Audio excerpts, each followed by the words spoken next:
It was Sunday night that much of Kansas City was awakened by constant rumbling thunder and pulsating lightning that accompanied a heavy downpour. Already rainfall had exceeded records set for the date by more than twice the amount, and there was more. Nearly two-decade-old problem in Merriam is affecting its downtown area. As downtowns in other cities thrive, Merriam's is staying stagnant. Turkey Creek has caused a lot of damage in Merriam, Kansas, and along Southwest Boulevard. Turkey Creek has flooded enough over the years that businesses nearby are considered part of the floodplain. Rick Williams will never forget the flood in downtown back in 1998. There was 18 inches or so of water in here. A lot of people are afraid to put business in because if they put money into their buildings, they're afraid it's going to get flooded. For people to come visit us and see what we're all about down here.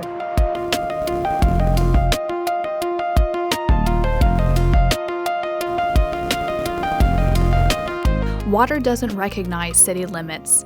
Every time it rains here, water runs off roofs, roads, and yards, down into storm drains and streams, and eventually into Turkey Creek, right here in Merriam.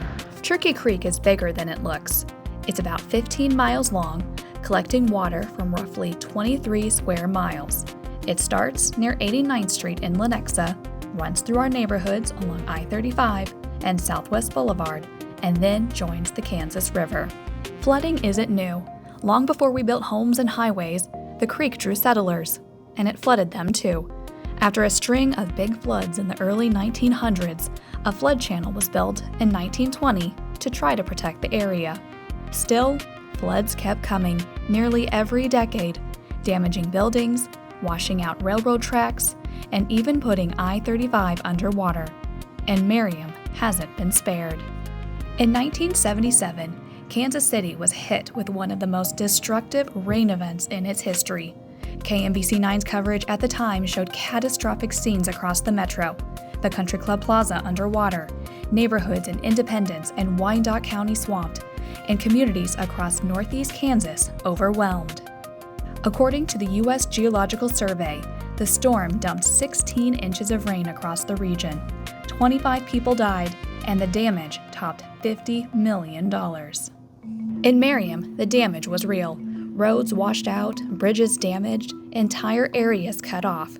Reports from the Merriam Sun tallied more than $1.5 million in destruction. That's more than $8 million today.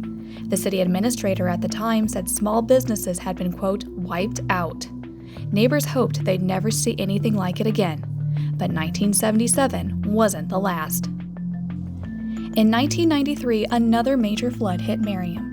Businesses along Turkey Creek reported $2.3 million in losses. That's more than $5 million today, where many businesses left for higher ground. Mayor Irene B. French told the Star, "We had major damage on Merriam Drive and car shops with very expensive cars underwater.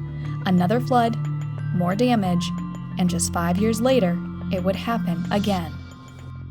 October 4th, 1998, a powerful storm rolled into the metro. That night, many people remember watching the Chiefs take on Seattle at Arrowhead.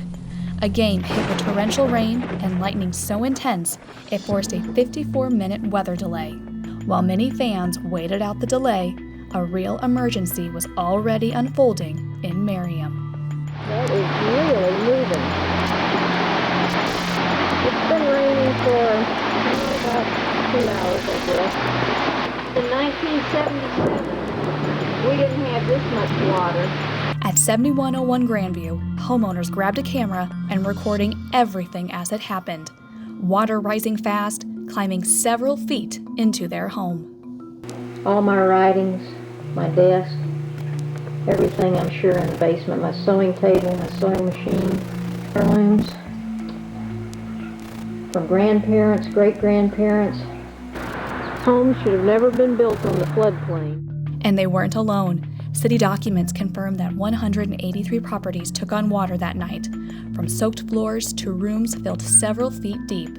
After the storm, the Merriam Fire Department went to the streets, documenting piles of debris on curbs and hearing story after story from families who lost nearly everything. And the 77-year-old gentleman was down in that room by that door when the water busted the door in, and he just barely escaped with his life out the upstairs At Consolidated Lumber on 67th Street, the entire inventory was swept away, carried down Turkey Creek. The owner told the Merriam Sun the yard was overtaken in about 10 minutes. At the Corner Club at Merriam Drive, the owner told the Sun 30 people were trapped inside by the water pressure, with water even pouring through electrical sockets. City records show private businesses and homes suffered $10 million in damage. That's more than $20 million today. 26 businesses along Merriam Drive in downtown were hit so hard and covered in an inch of mud they could not open the next day. The Kansas City Star reported damage to 4 bridges over Turkey Creek, the one at 67th, Shawnee Mission Parkway, Johnson Drive, and Merriam Drive. I-35 had to be shut down for several hours due to the rising water and damage. The U.S. Army Corps of Engineers would later learn if the flood peak over I-35 happened during rush hour, the loss of life count could have been significant. In an October 14th article, Mayor Irene B. French told The Sun, "I just don't see how some of those folks can ever move back there and not be scared every time it sprinkles. It's going to happen again." In fact, recovery was not an option. 33 homes were demolished, and families moved out of Merriam. After living through some major floods, the city knew something had to change. Doing nothing was not an option. Merriam partnered with the Army Corps of Engineers, taking a real step towards change. Back in 2017, KSHB checked in and spoke with business owner Rick Williams, who still remembers exactly what the 1998 flood left behind. There was 18 inches or so of water in here. Businesses along Turkey Creek sit squarely in a floodplain, and as City Administrator Chris Engel explained, that comes with challenges. We get potential tenants that come into the city and say, hey, I want to build downtown. We've actually had breweries that want to come down there and redevelop some of those areas in downtown because it kind of has a funky feel and it's walkable. It just becomes cost prohibitive. Once we explain to them that, hey, you are in the floodplain and these are the type of things you would need to do, and it just becomes easier for them to go somewhere else because it's just too restrictive to develop downtown. For Merriam, that's the problem. A downtown with potential, held back by a floodplain. And that frustration isn't new. In 2022, KCTV5 spoke with a local business owner who said the fear of future flooding keeps investment away. A lot of people are afraid to put business in because if they put money into their buildings, they're afraid it's going to get flooded. Many believe our flood risk is gone. But on July 17, 2025, another night of heavy rain showed otherwise, and flooding took hold once again. Flash flooding swallowed Merriam Drive, trapping one officer in rising water. Another officer captured on body camera, helping a driver after a tree crashed on a vehicle. Hey, watch that power line and stuff, man. Yes, sir. Are you hurt at all? No, I'm good. Oh, man. Got 4 inches of water in my basement. Yeah, our police station is flooding too. KCTV5 showed I-35 and Lamar underwater, trapping drivers. By daybreak, the water was gone, but the damage was done. KMBC9 found the evidence at Waterfall Park. Business owners nearby reported 3 to 7 inches of water inside. Every single one told KMBC they did not have flood insurance. According to the Corps, the July 17th flood was considered a 25-year flood. But to put that in perspective, the 1998 flood was much more severe. It's classified as a 100-year flood and reached about 7 feet higher in downtown Merriam. Turkey Creek has shown how quickly life can change in Merriam, and with each storm, the chances increase, the costs get higher. Businesses hesitate to invest. Residents worry each time it pours. That's why the choices we make now matter more than ever. The work we're beginning to do now shouldn't just be talk.